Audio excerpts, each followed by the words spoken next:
All right. If you joined after I gave the instructions, there is a QR code on the screen. You can scan that code and you'll be able to interact with the presentation. It is not going to ask email, phone number, name, nothing. You will just get to play with the screen.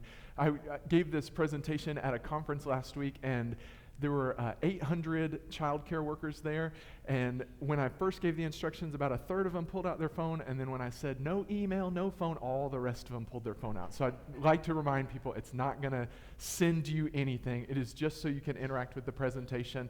But this gives us a picture of what we think of and what many people think of when they think of kids these days. I can tell you that most of the time, the word cloud turns out something like this. In the middle, we have anxious and overwhelmed, which that means that more people put that word in than any of the other words.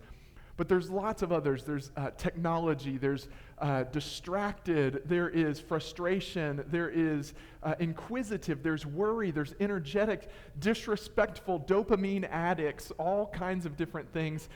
Many of them are much more negative than positive, and that is often how people think of kids these days. Many times people think like, well, back in my day, kids were not like this. Kids these days are just wildly disrespectful.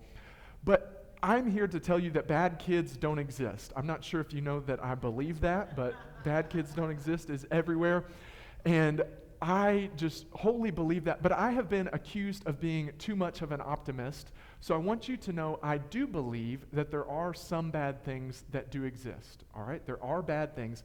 The first bad thing is bad drivers. All right? I'm not sure what kind of drivers you have seen, but I have seen some really bad drivers all across the country. I've seen people texting and making phone calls that were way too intense for them to be making while they were driving. Several months ago, I saw someone who was putting on makeup, and not just little touch-ups. They had their full makeup kit completely open and spread out in the passenger seat. They were doing their makeup, and just a couple, yeah, what do you mean? Just a couple months ago, I saw a man who was shaving while he was driving, but not like an electric razor, shaving cream on his face, and he was shaving his face while he was driving. I don't think you want to see that accident. If they got in an accident while they were trying to shave and drive. So bad drivers do exist. Another bad thing that exists is bad injuries. I am also a professional wrestler with a company called OVW, Ohio Valley Wrestling. At that company, I am Amon, the demon prince of hell. And this is me. This is me with all my get up on. Yep, that's me. There's a show on Netflix called Wrestlers. I'm on every episode of the Netflix Wrestlers show, and if you want to check out that persona. But bad injuries have happened to me while I've wrestled. I've dislocated my shoulder. There was a time a man punched me in the mouth, and our punches are not supposed to actually connect with each other. He punched me. I know, big news. He punched me in the mouth, and my lip actually came off of my mouth. I had to hold my lip to my face, and they had to sew my lip back onto my mouth. There was a time I was slammed incorrectly, and my appendix began to rupture, so I had to be rushed for emergency surgery. Bad injuries happen. So there's bad drivers, there's bad injuries. There's one more bad thing that I think we can all agree. Bad service exists. Spirit Airlines is the worst service of any company that I have been praying for their downfall. And then I saw earlier this year that they went bankrupt, and I was like, hallelujah, praise the Lord. That's my prayers are answered. Spirit Airlines a few years ago lost my luggage, which happens from time to time, no big deal, but they would not help me resolve it. They would not help me get my luggage back. I would call one person, they told me I needed to call another person, and that person told me I needed to call a third person. The third person told me I needed to call back to the first person. The first person told me I needed to open a chat. I was so frustrated that at one time I was walking my dog on the phone with one of them, and I said, you are going to stay on this call with me until I'm done walking my dog because you have wasted my time. Now I'm going to enjoy wasting yours. And that customer service representative back to me said, sir, I'm so sorry we can't help you. It's one of the ways we keep our prices so low. what in the world? Like that should not be one of the corners that you are cutting, is to not be able to give me service. So those are some bad things that do exist. I just know and believe that bad kids don't exist. It's just a myth. Bad kids aren't real. Now, as I'm going through the presentation today, I'm going to be sharing with you some statistics and some thoughts and different things.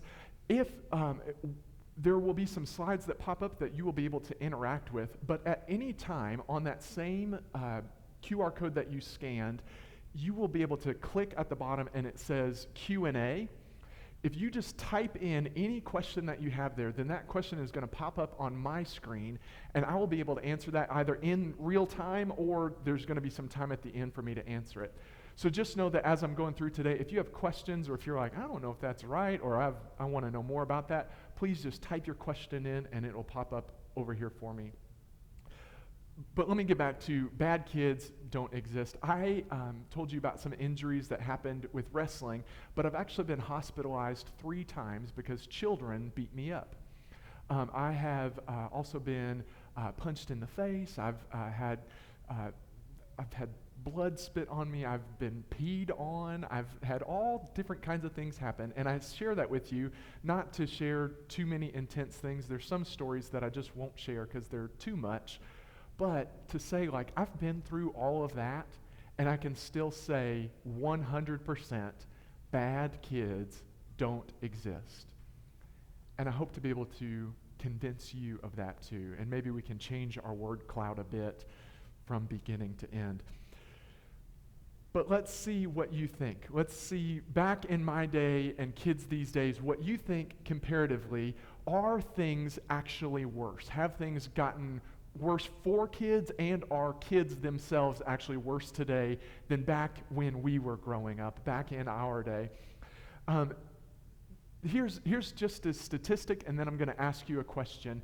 In the year 2021, there were 123,000 violent crimes committed by children.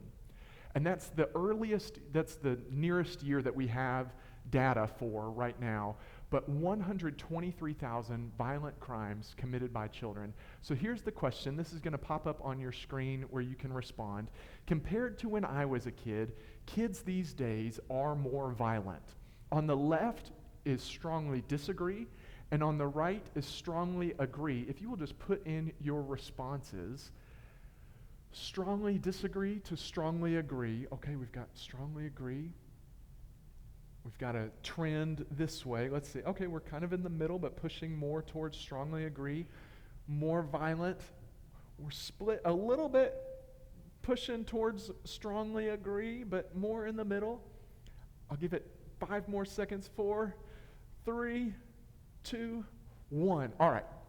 So here's where we are. We landed a little bit more violent than when we were kids. So let's see what the truth is. There were 123,000 violent crimes committed by children in 2021. Let's see the trend. Here's actually the trend of violent crimes committed by children. In 1980, there were actually 812,000 violent crimes committed by children, almost 8 times as many violent crimes. And then in the year 1994, there was a peak where there were 1,058,000 violent crimes committed by children. Today, or the nearest that we have to today, that number is 123,000. The number is way, way down. So when people say that kids are more violent, they're doing more violent things, they're into more violent things, it's just not true. That data just doesn't show. Now, is there still work to do? Absolutely. I don't want there to be any violent crimes committed by children, but 123,000 compared to 812,000 in 1980 and 1,058,000 in 1994, the trend is way, way down. Let's see what you think about this one.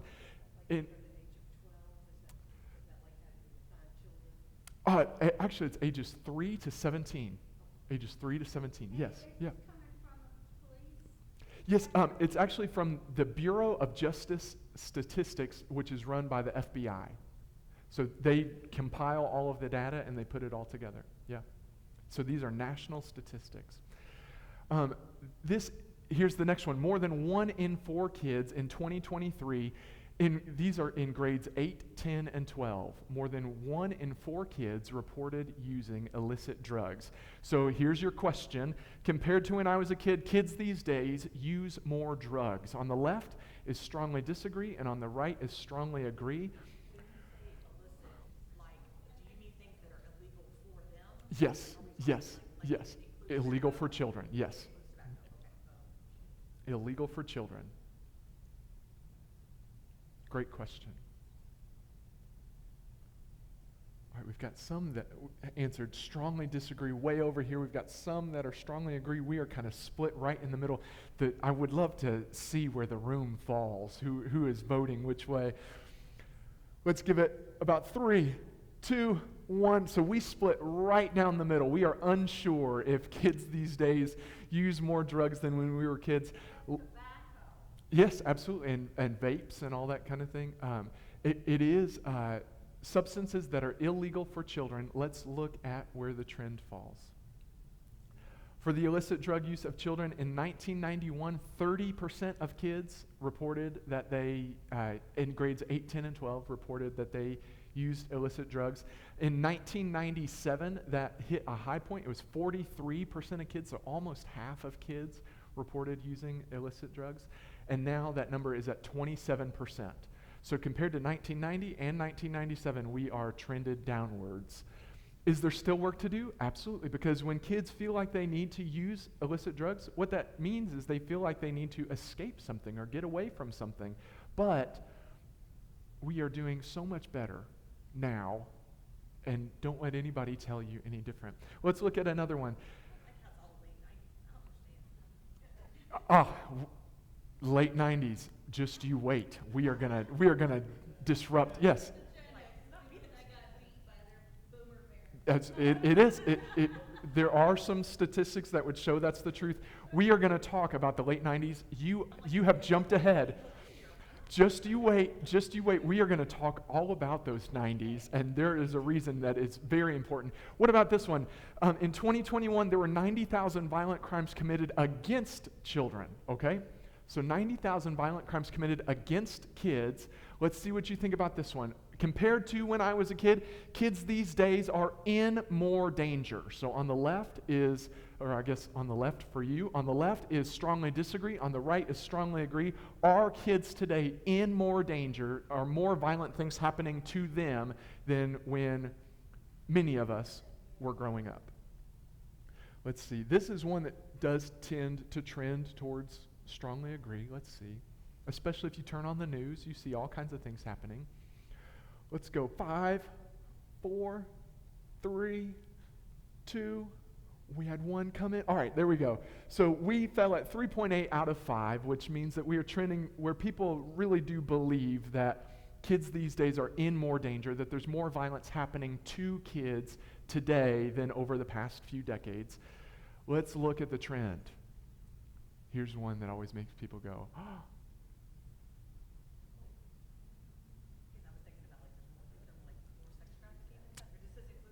It does.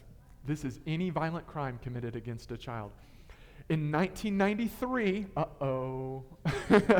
in 1993, per 1,000 kids, there were 42 violent crimes per every 1,000 children. And it's important to break the numbers down that way so that you can kind of account for, there's actually fewer children nowadays than back in the 90s, but per 1,000 kids, there were 42 violent crimes. In 2005, that number dropped to 13 crimes per 1,000 kids, and in 2021, three violent crimes committed per 1,000 kids. Now, is there still work to do? Absolutely. And I can tell you that if the people who perpetrate these violent crimes were to meet me, they would not meet Mr. Stu, they would meet Amon, the demon prince of hell. And I will not rest until that number is 0. And it definitely helps. And doctors, people like that, that law wasn't in place back then. Yes. In the state of Kentucky, actually, every adult is a mandated reporter. So if you are an adult, you have to report if you think that there's any type of abuse happening with a child. So yes, absolutely, that's helped. There's been all kinds of things, not just one thing, but systems of things that have helped this number come way down. But isn't that great news? But you don't ever see that. You'll never see that. As a matter of fact, I post many of these statistics on my Facebook page, and I get to see like what gets the most likes and what trends and all that. When I post these statistics, I think, oh my goodness, this is incredible. Everyone needs to know this great news. How amazing. It is always the lowest rated content on my page. And I have a friend, he actually works at WDRB. He's a news anchor over there. And he said that they have tried good news segments. They're always the lowest rated segment on the news. And people, when they tune out, they do not tune back in. So they are not going to keep doing good news segments because their job is to get people to watch. I mean, our algorithms are not good. Yeah. Yes. And then here's just one more, and it goes along with that, are kids in more danger? So it's not going to ask you to answer this one, but in 2021, 1 in 7 children reported there was substantiated abuse or neglect of some type for 1 in 7 children in 2021, and that is unacceptable. We just can't allow that to continue. But I do want to show you the trend. Substantiated neglect has actually decreased by 20% since 1990. Substantiated physical abuse has decreased by 64% since 1990. And substantiated sexual abuse has decreased by 63% since 1990. So all these things about like kids these days are worse and they're in more danger and there's so much more happening and kids, oh my gosh, we've got to protect them from every single thing that's going on. It's just not true. But just like we talked about, yes, I've done this at churches before, and there was one time I gave these statistics, and somebody went, the Spirit is moving. And I was like, yes, it is. Let's go. These are great things. It's such great news to know that actually violent crime in the U.S. overall is down. From 2022 to 23, violent crime overall dropped 3%. Murder dropped 12% in 1 year. That's the largest one-year decrease in over 2 decades. And then from the first half of 2023 to the first half of 2024, violent crime dropped another 10% in 1 year, 10% down in 1 year, and murder dropped almost 23% in 1 year. So when you turn on the TV and you see all these things, just know that that is a snapshot of things that are happening in certain places, but it's not something that is just pervasive across the whole country and every child needs to worry about these things, or that every child is participating in these things. Most kids are not. As a matter of fact, kids are flourishing. There are all sorts of indicators by the CDC about what shows that a child is doing really well, and their word is flourishing right now. This will actually pop up on your screen. If you want to take a screenshot of it, you can. But these are the indicators that the CDC has said are really important. For children 6 months to 5 years old, the 4 things that they look for are that the child is affectionate and tender with parents or caregivers. They bounce back quickly when things do not go their way. They show interest and curiosity in learning new things, and they smile and laugh. Those are the 4 things that they're looking for. And the CDC did a report of these things in 2022 to 2023. They found that 78% of kids meet all of these criteria. So all those things that people are so worried about, and I see some of you answering, like, my kids are doing this. If your kids are doing this, they are flourishing. These are the indicators. They're not worried about things that are developmentally inappropriate for them. They're not in themselves where they can't interact with other people. But so many times people think, oh my gosh, kids these days, what are they going through? There's just too much going on. They are in so much trouble. The world is headed to hell in a handbasket. There's so many things. But kids are flourishing. 78% of kids, the CDC says, meet all of these things from 6 months to 5 years. And then if your children are older, if they're from ages 6 to 17, these are the things to look for. If they show interest and curiosity in learning new things, if they stay calm and in control when faced with a challenge, sometimes, not every single time, I get it, they're going to give up sometimes, and they work to finish tasks that they start. Those are the three things. The CDC did some data collection, and they found that 3 out of 5 kids, about 60% of kids, meet all of these criteria, that they are flourishing, that they're not worried about things that are developmentally inappropriate for them, that they are not just in themselves and can't interact with other people, and that they are excited for life. But as adults, we kind of look and we're like, oh man, our kids, they're just going through way too much. And the kids these days, I mean, you saw our word cloud at the start. It was not beautiful. It was not a picture of heaven. But kids are really flourishing. So here's the question. Why does it feel so much worse? Because it does. Can we agree, like, whether or not you got the questions right or whatever, I think we can agree it feels worse. It does not feel like kids are flourishing and that they're doing so well. I've got kind of 2 things. One of them goes to the 90s. We'll get to the 90s in just a moment. But the first thing is there are so many dang cameras. All right? There's just so many cameras. What that means is that something can happen in California and it gets filmed, and then the news broadcast in Kentucky says, oh, that is great footage. We want to show it. And so they show what happened in California in Kentucky, and they say, this happened in California, but they say it real fast. And then they show this footage, and everybody's like, oh my gosh, look at what kids these days are doing. Oh no, they are in so much trouble. There's just so much going on. There are just so many dang cameras. And here's the other thing, is that when you and I were kids, we did bad things too, okay? We did bad things. And there are times where I say that, and people are like, oh, no, I didn't. Yes, you did, all right? All of us, all of you did. Yes, you might not remember it. And you remember that permanent record that we all believed when we were kids? The permanent record is real now. It's called TikTok. All right? TikTok is the permanent record. There is nothing that a child can do that doesn't get posted and broadcast and filmed and a picture taken of it. When you and I did something, then people forgot about it the next day because there was no evidence. But now, kids, ooh, yes, bring the rain. But now, kids, when something happens or when they do something, it shows and then it's filmed and it's documented and no one ever forgets. Here's the question that I want you to answer. Think honestly. How much more trouble would you have been in when you were a kid if there were as many cameras then as there are now?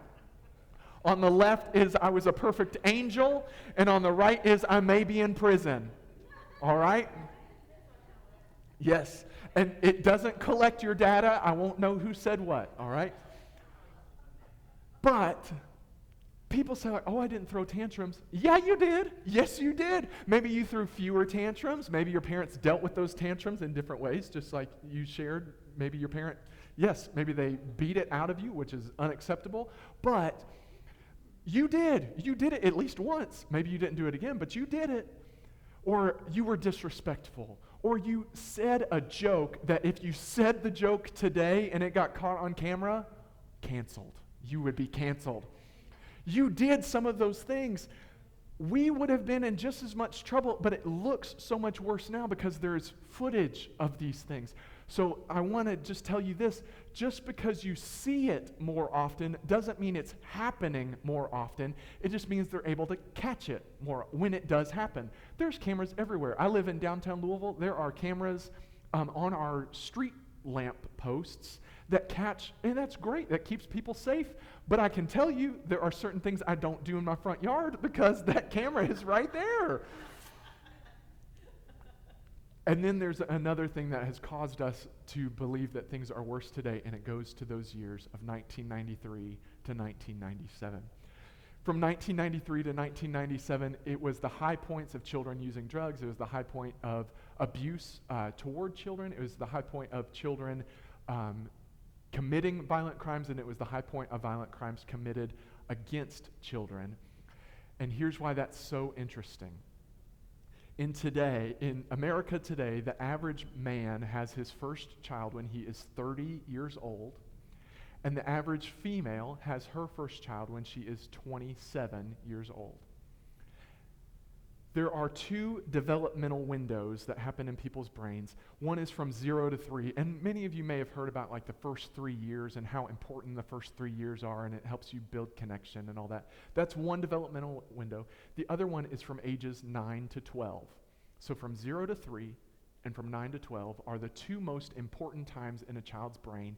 It means if something happens during that time, their brain kind of adapts and says, that's how the world is. It's not just something that happens, but their brain is what we call plastic during that time, and it really creates their worldview. So from 0 to 3 and 9 to 12. Well, the parents who are raising kids today, if those children are 0 to 3 today or 9 to 12 today, statistically, most of those parents were 0 to 3 and 9 to 12 during the most dangerous time to be a kid. This is the most dangerous years to be a kid in the past 100 years, 1993 to 1997. So what that means is that parents remember their childhood. It is ingrained in their brain. And we remember stranger danger, how it always came to our schools. Yes, stranger danger caused me to have to go get therapy. I had to go get therapy because this woman told me, she was standing in front of the whole school and all the kids were like, we get to learn a hold that helps us break away from kidnappers. And I was there panicked. She said, these are the words she said, if you go to the movies, don't go to the bathroom because there are kidnappers standing on the toilets, and when you open the stall, they will grab you, and then people will think that the scream is just part of a movie. I had to go get therapy. I literally had to go get therapy. And then they came back when I was in high school, and I had to get a note from my therapist that said I was not allowed to attend the session. And my English teacher laughed at me when I gave her the note, but I wasn't allowed to attend because they said the PTSD would come back. And then one day on the front of the Courier-Journal, there was this article that said that that stranger danger woman died, and it talked about her legacy and stuff, and all I could think was, yes. You know, but it really was dangerous to be a kid between 1993 and 1997, and what our brains did is we took that and it was like, oh, that's just how the world is for kids. The world is not safe for children, and so now we're raising kids today as if they are in the same world as 1993 to 1997, and they're not. It's a completely different world that is way better, way more improved, way safer. Kids are getting into less, and there's some great things happening for kids. We have to quit living as if our trauma is still going on today. And I'm not sure about you, but I also work with many grandparents who are raising their grandchildren. And so they remember what it was like to raise their children, and so now they're raising their grandchildren because our brains have a thing called confirmation bias, where it believes that what we believe is the truth, which is why nobody's mind ever changes. We always just seek out what is going to confirm our current beliefs, which is why my trends don't ever go through the algorithm on Facebook. But our brains seek that, and our brains also believe that trends continue linearly forever. So when things started to get worse for kids, our brains were like, well, then they just always will get worse for kids. But it's actually much, much better. So quit believing that kids today are worse or worse off. It's just not true. But those things caused us to do a few things to kids. We kind of went two directions with it, all right?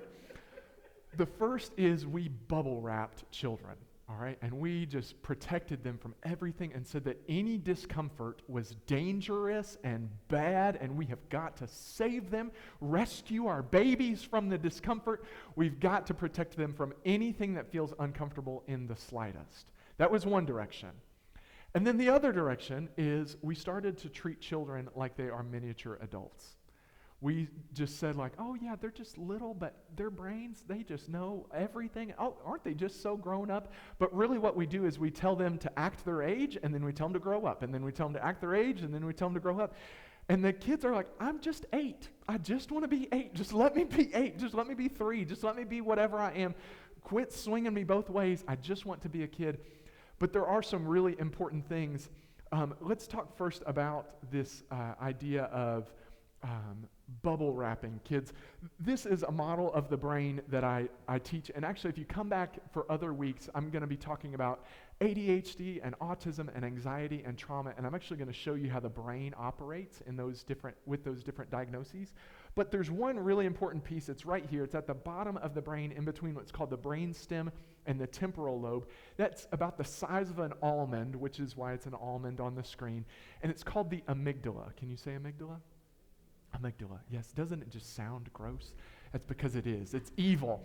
The amygdala is like the brain's smoke detector. It goes off anytime it thinks there's danger. That doesn't mean there has to actually be danger. And what I like to think of is when I was a child, and still today, my mom is not and was not a good cook at all. Anytime she would cook when I was a kid, the smoke detector would go off. And I was this anxious little boy, so I'd be running around the house like, the fire department came to our school. They told us if the smoke detector goes off, get out of the house. What are you people doing? Let's get out of the house. We've got to go. And my mom would yell through the house and just say, false alarm, false alarm. But I'm telling you, she could be making salad and the smoke detector would go off. She told me, because I told her that I'd tell this story, and she's kind of okay with it, but she said, well, we had sensitive smoke detectors. I was like, no, we didn't, Mom. There's no such thing as a sensitive smoke detector. But yes, we have sensitive smoke detectors. We actually started to call the smoke detector the dinner bell because it meant our food was burnt enough for us to go and eat.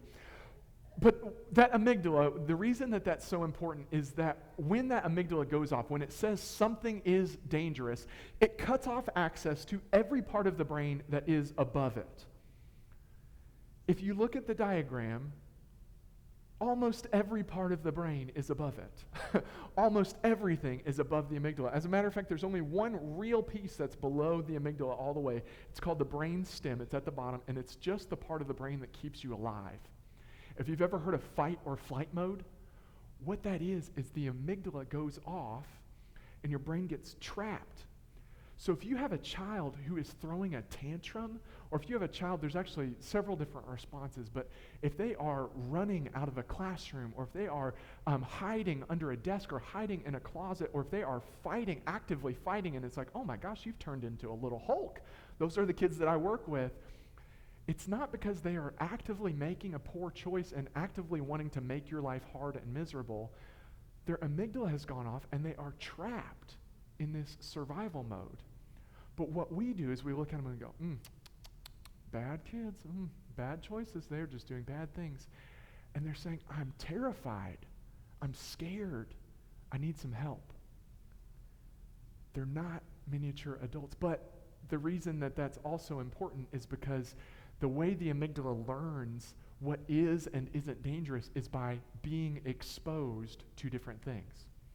The more you shield your child from different experiences, if they are developmentally appropriate experiences for them to be going through, if you shield them from that, if you shield them from feeling uncomfortable, from feeling a difficult emotion, and you just try to rush in and save anytime they're feeling any type of discomfort, it wires that amygdala to say, oh, dangerous, dangerous. And then the next time they feel that emotion or they go through that thing or that thing happens to them, then their amygdala just goes, oh, the last time, oh, Mom, Dad, last time this happened, you acted like it was dangerous, and so now my brain has learned it's dangerous, so now I'm going to live as if it's dangerous, and then they get trapped in that brainstem more and more and more often.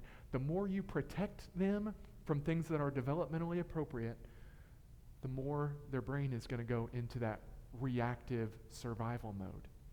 You've got to let your kids fall down, kind of get scraped up, and maybe break the wrist sometimes. People don't like it when I say that. But there's some things that I think we've done. We gave every kid a trophy. Yeah? That's one thing we did. And I'm not opposed to every kid getting a trophy as long as the winner gets a better trophy. They should get a better one. Because what that does is it tells that kid, if you don't get this thing, then that's really dangerous. Another thing we did is we called every type of picking bullying. It's not. Sometimes kids picking on each other is those kids letting each other know what is and is not appropriate. I just had a little boy, and I was doing a classroom observation, and I just sit and observe, which is so much fun for me. I do not have to engage. I really just watch how they respond. And this teacher, I had done some work with her. She was doing so great. And this little boy was picking his nose and wiping boogers on the toys. And this other child looked at them and said, "That's gross. I don't want to play with you if you're being gross." All right? Well, the booger wiper, who was my kid, ran over to the teacher and was crying and said, "They just called me gross, and they said that they don't want to play with me." And I've told this teacher, do not solve this for the kids. Let them figure it out. Let them work it out with each other. So she called over the other child, and they asked what happened, and they were talking about it, and they explained everything, and the teacher said, "Sounds like that's kind of gross."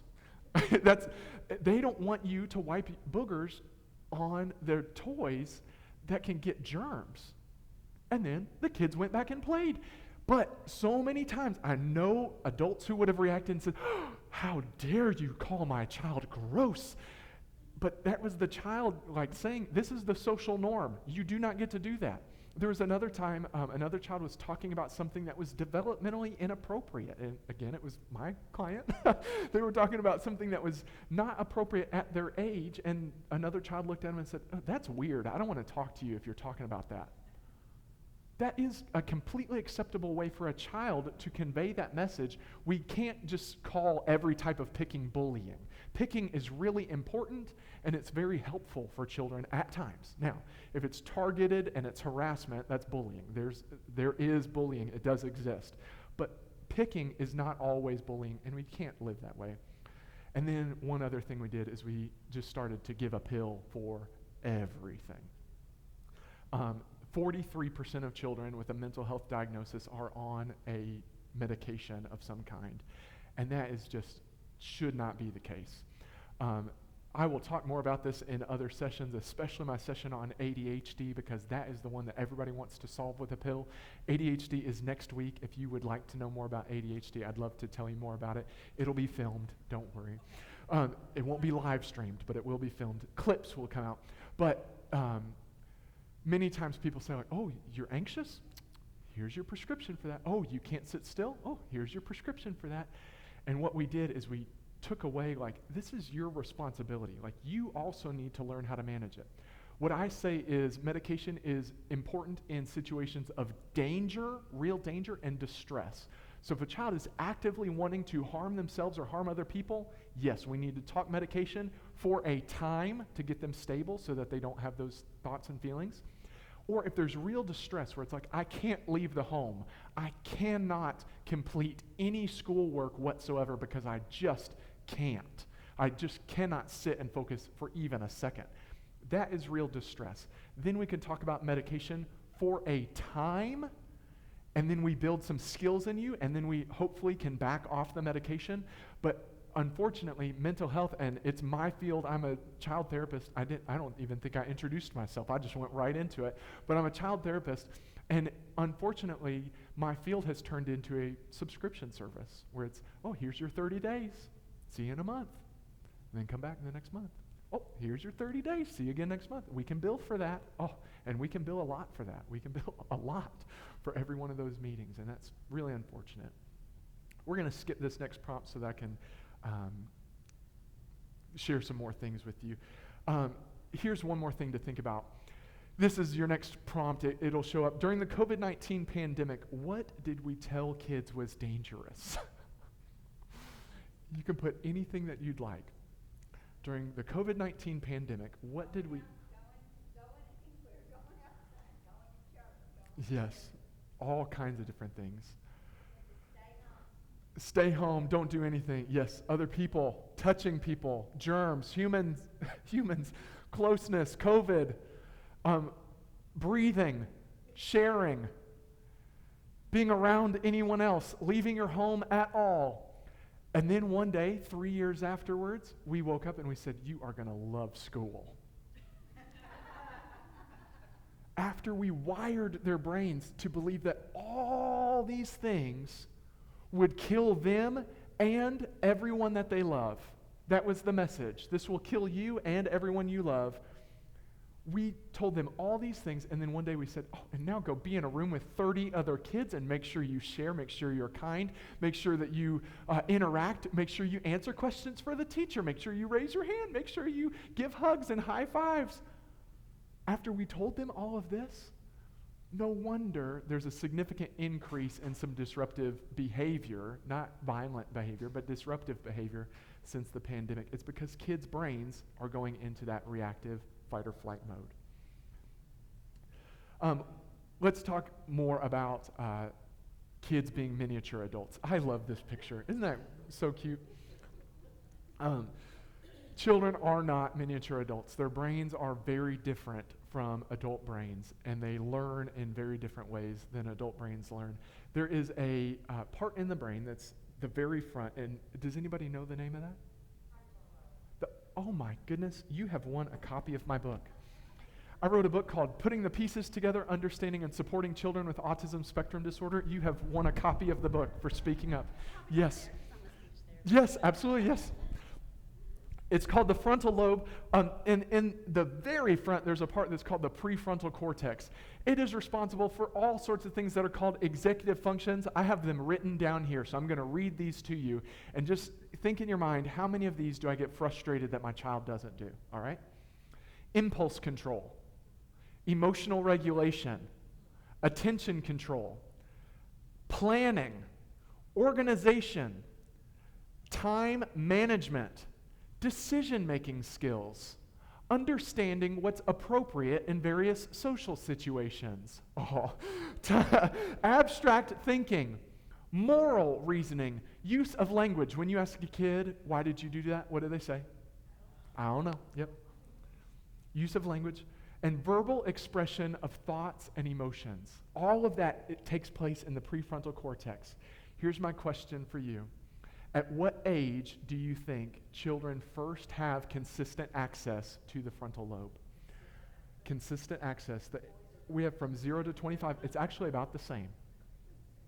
Yep.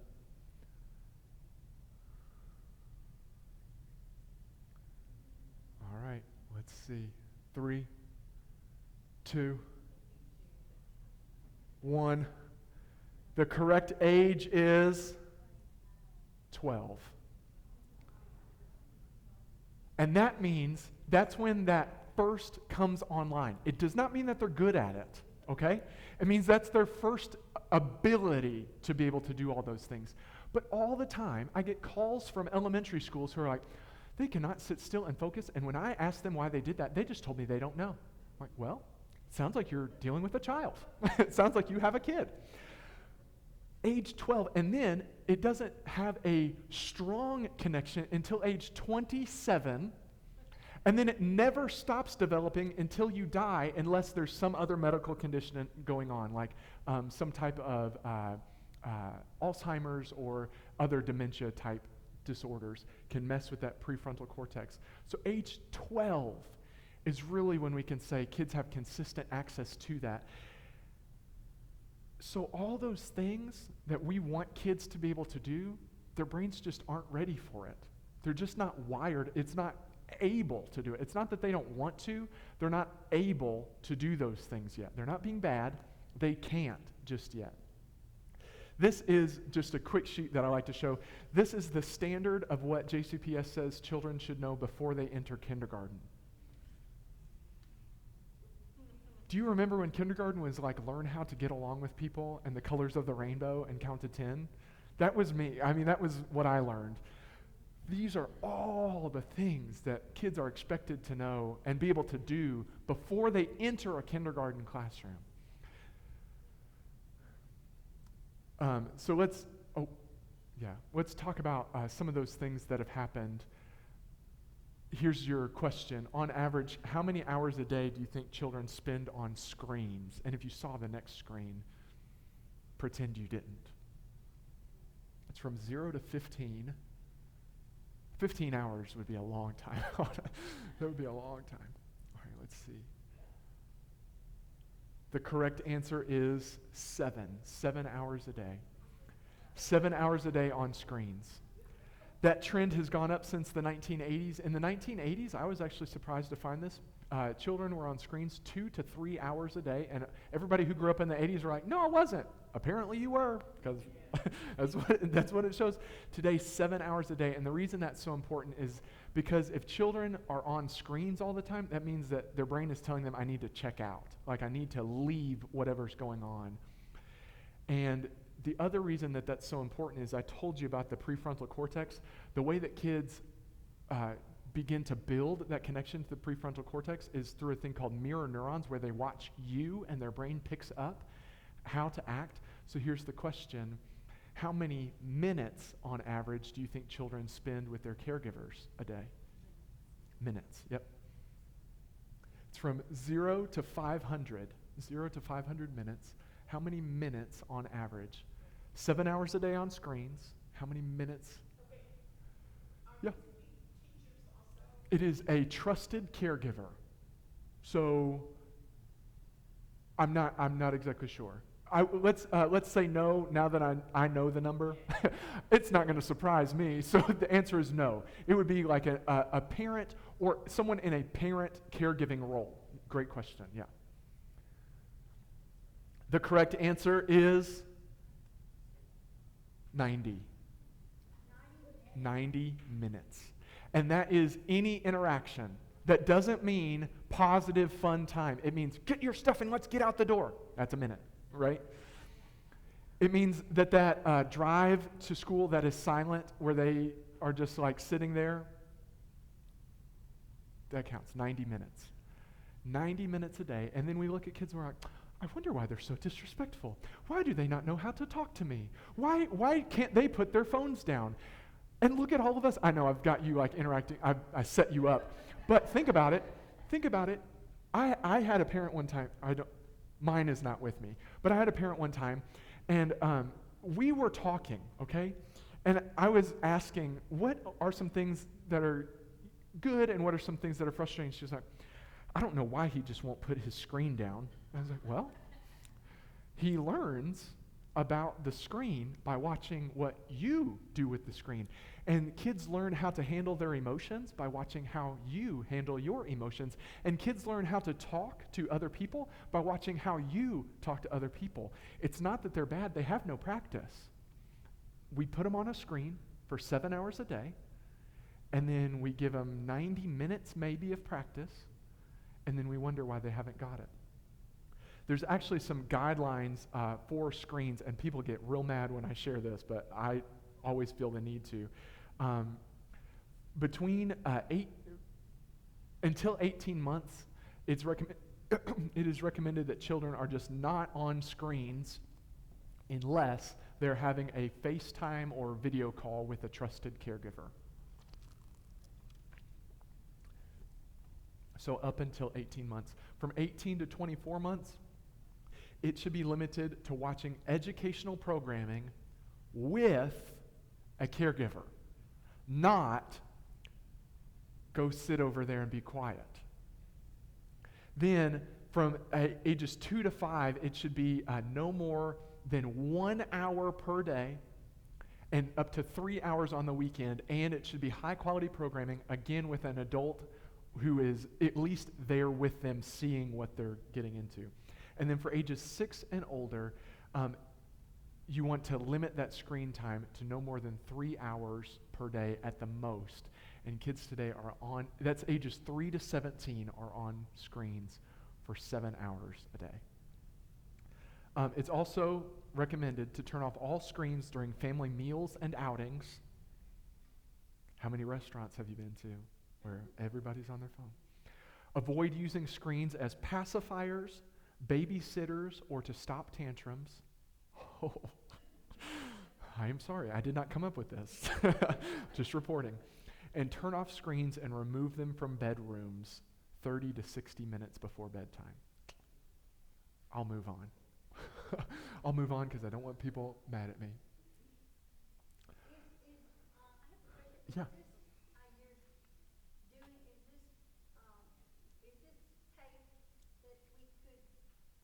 Yes, it is. It is being filmed right now. Yep. Yeah, it's going. Yes. Yeah. I just want to clarify. So is TV considered screen time, right?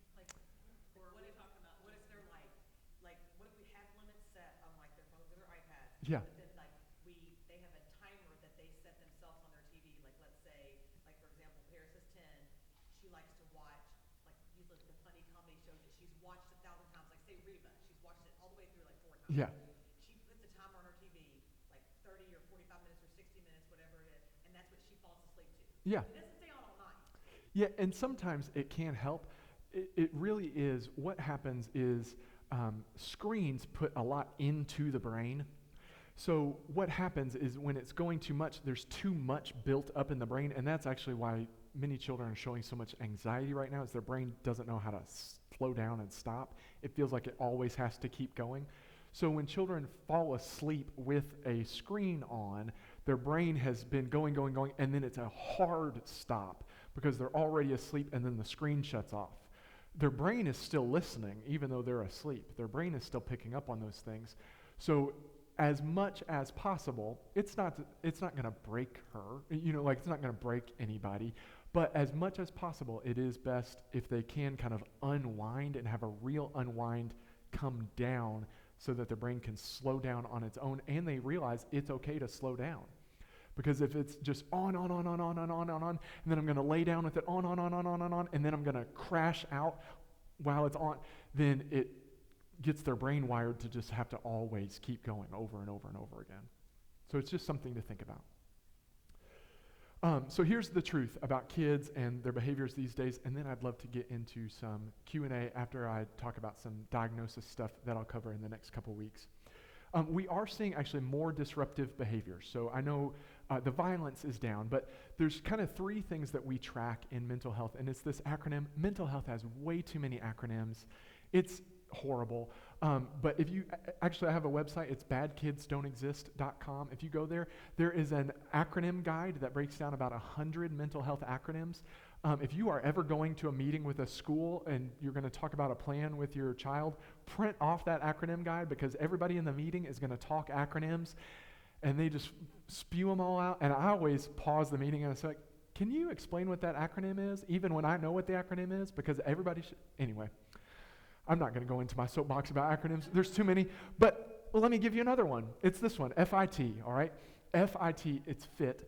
And it stands for the 3 things that we watch in disruptive behaviors. The F stands for frequency. That's how often a disruptive behavior happens.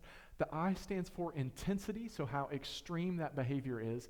And then the T stands for time, how long that behavior lasts. So how often it happens, how extreme it is, and how long it lasts.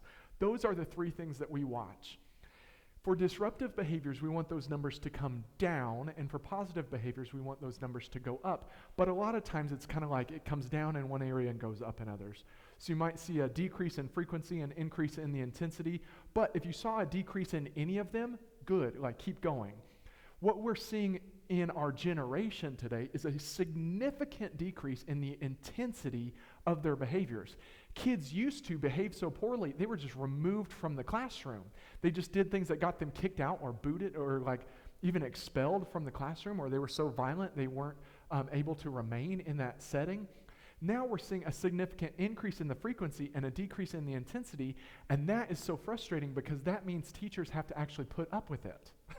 They have to stand there and like, yeah, that kid was disrespectful, but that's not enough to kick them out. It's not enough to remove them from their classroom. So adults are frustrated with kids because they're like, back in my day, we did not do that. Yes, you did. And the behaviors were much more intense back then.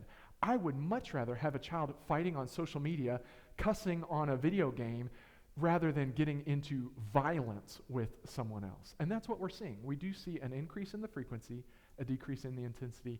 I had a little guy, and the first 2 weeks of kindergarten, he was throwing desks, and he actually bit his teacher every single day the first 2 weeks of kindergarten and was hitting other students. And so I went in and I did an observation, and this school implemented everything that I asked them to do. It was so great. That happens never. It does not ever happen that they implement everything, and they did. They did it all. And they called me about 2 weeks later, and they said, we are still having trouble. It's like, oh man, well, tell me what's going on. And they said, well, he is screaming, and every word out of his mouth is a cuss word. It's like, oh man, did he bite anybody? And they said no.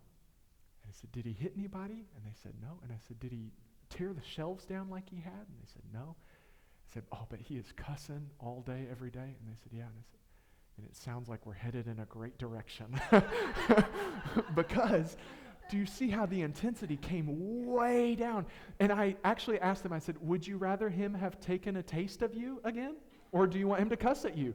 Like, I get, we don't want him to do either of those things, but do you see, like, it's so much better. And then I wrote down here, yes. So that child, about 3 months ago, was having his final session with me, and they missed their final session. I was like, oh, man. So I reached out, and I said, and this is, here we go. Here might come, you might see a professional wrestler cry, or I might choke it down. But I reached out to him. I was like, hey, I didn't see you all come in. I was just making sure everything was okay. And his mom wrote me this message and sent me a picture of him. She said, yeah, there was actually kindergarten awards today, and he got an award. Here's what it said. Your child has been selected by your child's teacher for an award based on their positive attitude, helpfulness, and kindness to others, as well as your child's respectful and responsible behavior. All because he worked so hard. I mean, he was working so hard, but all because we just looked at him and I said, like, yes, obviously don't look at him and be like, keep on cussing, buddy. Like, not that, but look at him and go, hey, I know that was a tough one, but you didn't hurt anybody. Wow, great job, so good. And they did that. And then at the end of the year, he got an award for being one of the kindest and most respectful children in the class. They're working their hardest. I'm going to skip this just so that we can actually get to some Q&A type things. But really what kids are saying is they need some help. We talked about like when they get trapped down there. And then I told you that nuance of language happens in the prefrontal cortex that they don't have access to. What that means is that they have to behave, and then we just need to pick up the message. So like when a child hits me, I don't want them to hit me, but the first thing I say is, don't you hit me. I look at them and I say, I know you're so angry with me. Because what happens is if we don't pick up the message, their brain says, oh, they didn't get it. I have to escalate. I need to raise the message. As adults, we can raise the message by raising our voice or by using more intense language or even by cursing at times or making threats. Children have to show us. And that's why when you say, why did you do that? They say, I don't know. It's a 4-letter word, I-O-N-O, I don't know. They don't know because they really don't. They're like, I did this. You need to tell me why I did it. And really what they're saying is, I need some help. This is too much for me. It's too overwhelming. I have too much going on. I'm too anxious. I'm stressed. I'm scared. I'm sad. Whatever it might be, they're really just saying like, I just need some help. Can you help me? Can you help me? That's what children are crying out to say. And so I like to share this quote. It's by Annette Bro. She's an educational expert. But she says 9 times out of 10, the story behind the misbehavior won't make you angry. It'll break your heart. And that is just so true, especially for so many of the kids that I work with and so many kids who are just having a consistently difficult time. It's not because they're bad kids doing bad things because they want to make your day miserable. It's because they are having a really hard time and they're trying to show, I'm having a hard time. Can you help? Their behavior isn't telling you what kind of kid they are. It's telling you what kind of world they're living in.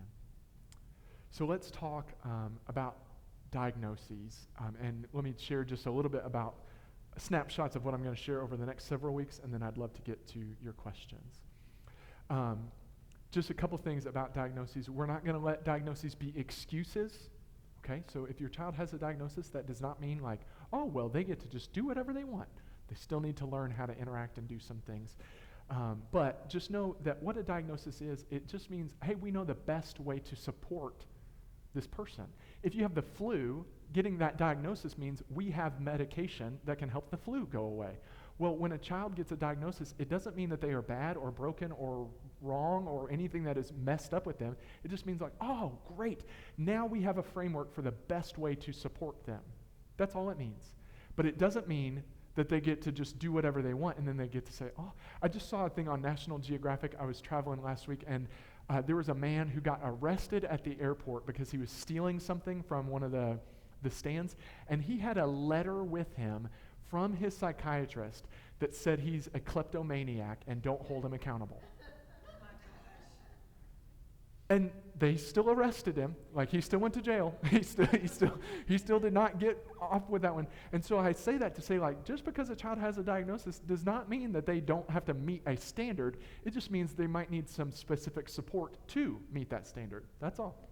So don't let diagnoses freak you out either. If your child has a diagnosis or receives a diagnosis, nothing is bad, broken, or wrong. It just means we know the best way to support them. Let's talk about, next week I'm going to talk about ADHD. ADHD diagnoses have actually gone up since 1997. They've gone from 6% to 11%, so almost doubled in that amount of time. I mostly disagree with every ADHD diagnosis that comes into my office. Most of them were given by people who said this is a fidgety child, and I say that's a child. It's not a fidgety child, they are a child, and children fidget sometimes. But the reason that's so important and what I'm going to dive into next week is that actually attention, focus, and memory are controlled in the emotional part of the brain, not the logical part. So if we are having more children who are having ADHD diagnoses, difficulties with attention, focus, and memory, that's an emotional problem, not a logical problem. And we'll talk more about that next week. And then July 9th, after July 2nd, there is an opportunity to serve with your family. On July 2nd. Yes, right? First Wednesday, we're getting ready for the 5K. Yes, great. So so you can actually come out with your family, bring your kids, and you can actually serve and get some things set up for that. The week after that, July 9th, I'm going to be talking about autism. The autism diagnoses have gone from about 1 in 150 kids since 2000 to now it's 1 in 31 kids now have an autism diagnosis. There's all sorts of different reasons for that. One of the reasons is that because until the year 2013, autism spectrum disorder itself was not a diagnosis. So sometimes people panic about an autism diagnosis. Really, it's been around for a decade. That's it. So I'll talk more about why autism is not something to panic about. It is actually beautiful and amazing, and children with autism just see the world a little bit differently, and there's some specific ways that you can support them. Then on July 23rd, July 16th, I'm out of town, but July 23rd, I'll be back, and we'll be talking about anxiety. Anxiety diagnoses have actually increased from 3% of kids to 10% of kids since the 1990s. Some of that means that we're getting better at noticing some of the signs and symptoms. Some of that means that we are exposing kids to things that they're not ready for. And some of it means that we protected kids from things they were ready for too long, and then we threw them out, and the anxiety went way up. And then that final week, July 30th, I'm going to talk about trauma. 2/3 of kids actually report a traumatic incident before the age of 16. 2/3 of children, and of those, about 13% actually develop symptoms of a trauma diagnosis. What that means is that about 9% or 1 in 11 kids have a trauma diagnosis of some kind or would meet criteria for a trauma diagnosis of some kind. We're going to talk about how to protect kids from trauma, some warning signs to notice that trauma has happened, and I'll give you my hot take on spanking. So be back for July 30th. And that's what I'm going to be talking about. I would love to answer any questions. I see that some have popped up in the chat, but I would also love to talk through anything that you all would like to talk through. But really, one thing that I do like to share is if you or your child are ever experiencing a mental health emergency, there is an amazing number. It's 988. 911 is for police, fire, EMS. 988 is for mental health emergencies. You can call or text that number 24 hours a day, 7 days a week, 365 days a year, 366 days a year on leap years, and there will be someone there who can talk with you. So please always remember 988, 988, 988. And we'll talk over the next several weeks about other things that can be helpful for kids. All right. Well, I've got a couple questions here, and I think I answered some of these during the presentation. How do you define children? That was ages 3 to 17 for much of the data. If it wasn't 3 to 17, I gave that caveat. Let's see. And then I've got a question about wrestling. just real quick, I was trained by the same guy who trained John Cena, Randy Orton, Brock Lesnar, Batista, CM Punk, Dolph Ziggler, The Miz, and The Big Show. He trained me too. It is near and dear to my heart. I don't wrestle on the shows as much anymore, but I train each week. But I'd love, if anybody wants to put a question in, or if anybody has a question or a thought, I'd love to just take our final 10 minutes or so and talk through things. Let's see. The video of today's session will be on YouTube. There's actually a couple things here. So badkidsdon'texist.com is my website. This code right here goes to my YouTube channel, and you can subscribe to the YouTube channel. And then this one is actually my business card. David Gerard taught me how to do this little virtual business card thing. It was great. So you can contact me that way as well.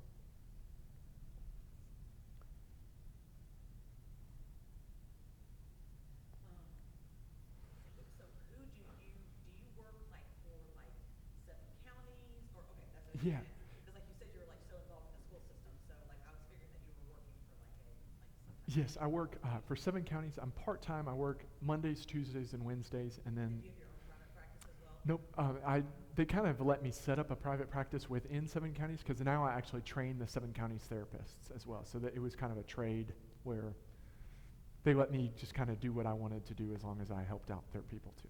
So, yes. So do you work with some behavior analysts too? Yeah, so there's ABA therapy is very common in autism spectrum. And let me break that down. ABA is applied behavioral analysis. Basically what it means is somebody who looks at what happens before a behavior, they look at the behavior, and they look at what happens after the behavior.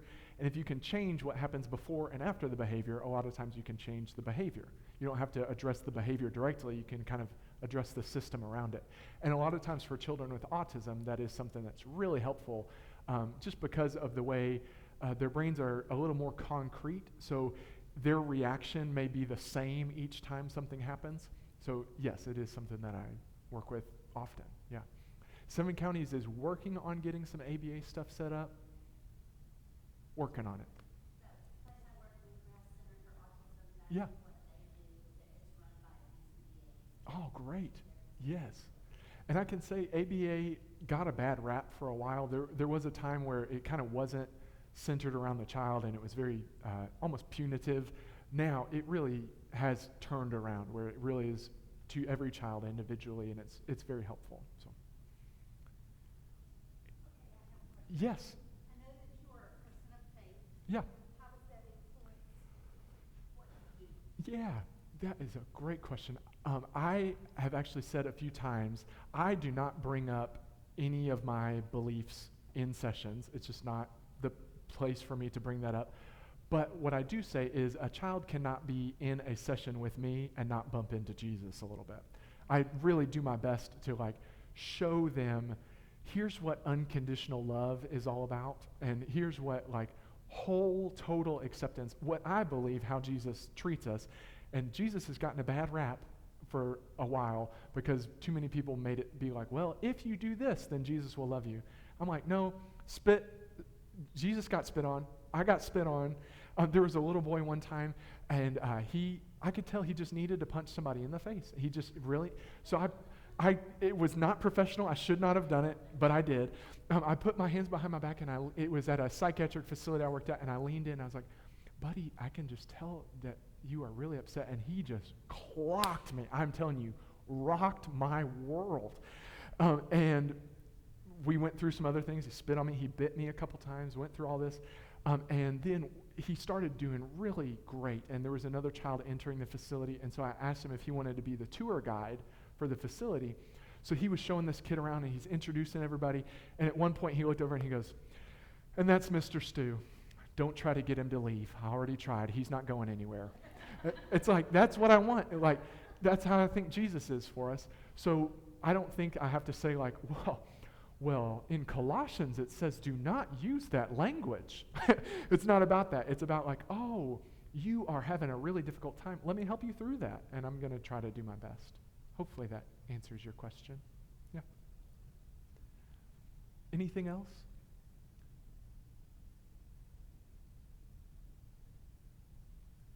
Do you have like a specific time period of like how long kids should be on medication, as long as they're in like continued therapy?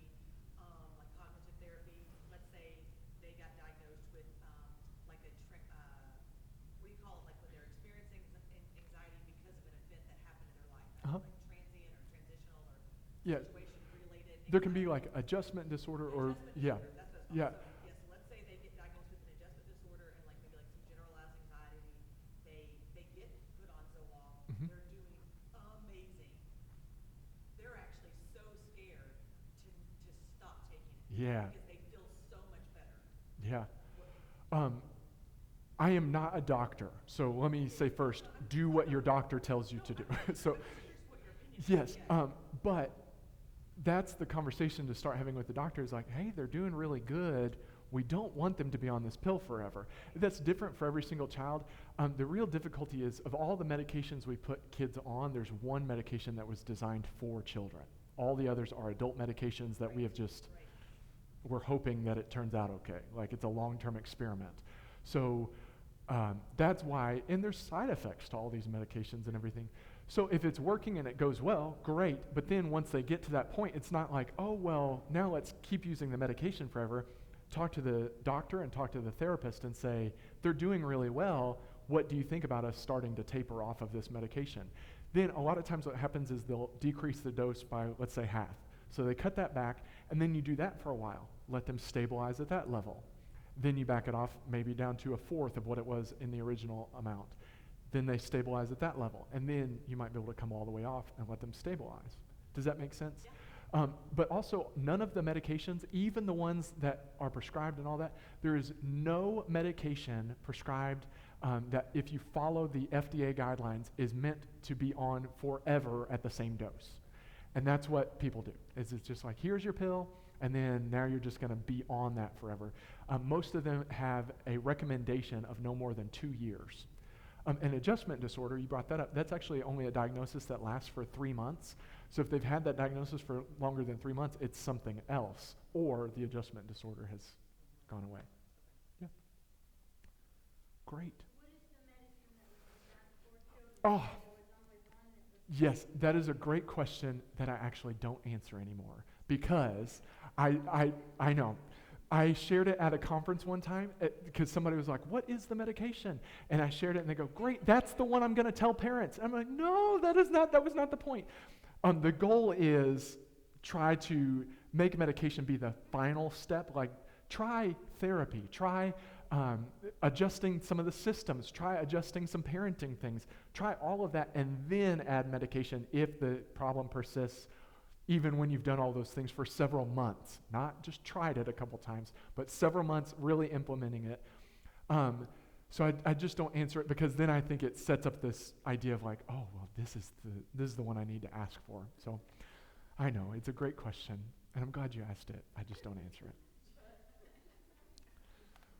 Great. Well, we are really out of time, but thank you all so much for being here tonight. I hope that you'll be able to join for other weeks throughout this series. You can come to as many as you'd like. And yeah, you all are great. So thank you so much for being here tonight. Thank you.